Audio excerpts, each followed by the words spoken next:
السلام علیکم ورحمۃ اللہ وبرکاتہ۔ میرے دوستوں، میں پھر ایک مرتبہ آپ سے روبرو ہوں۔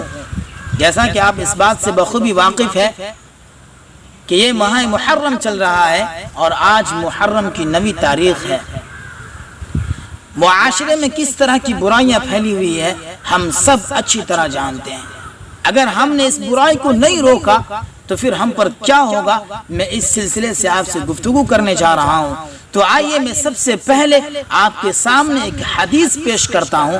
حضرت حذیفہ رضی اللہ تعالی عنہ ارشاد نقل کرتے ہیں کہ جناب محمد رسول اللہ صلی اللہ علیہ وسلم نے ارشاد فرمایا، اے اہل ایمان، قسم ہے اس ذات کی جس کے قبضے میں میری جان ہے، تم پر لازم ہے، تم کو تاکید ہے کہ تم امر بالمعروف اور نہی عن المنکر کرتے رہو، لوگوں کو اچھائیوں کا حکم کرتے رہو، اچھائیوں کی طرف راغب کرتے رہو اور برائی سے روکتے رہو، برائی کام سے لوگوں کو تم روکتے رہو۔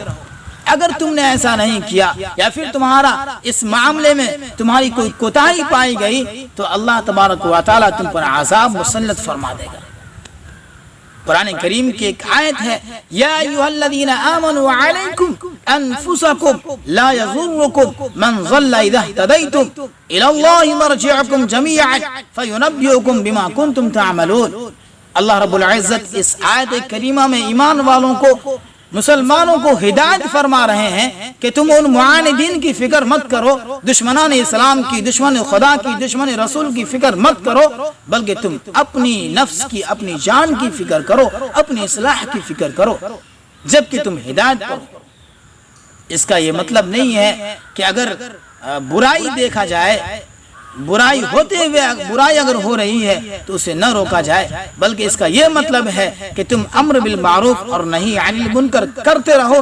اس کے بعد بھی اگر کوئی تمہاری بات نہیں سنتا، اپنی ہٹ درمی، اپنی ضلالت و گمراہی پہ ڈٹا ہوا ہے تو تمہیں اب اس کا کچھ نقصان نہیں ہوگا۔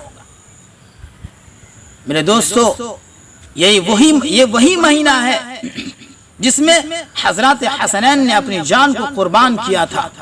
یہ وہی مہینہ ہے جس میں حضرات حسنین کو دردناک طریقے سے شہید کیا گیا۔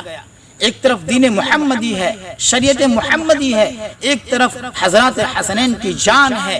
میرے دوستو، حضرات حسنین رضی اللہ عنہما نے اپنے دین کو، شریعت محمدی کا انتخاب کیا، اپنے نانا کے دین کا انتخاب کیا اور اپنی جان کا نذرانہ پیش کر دیا۔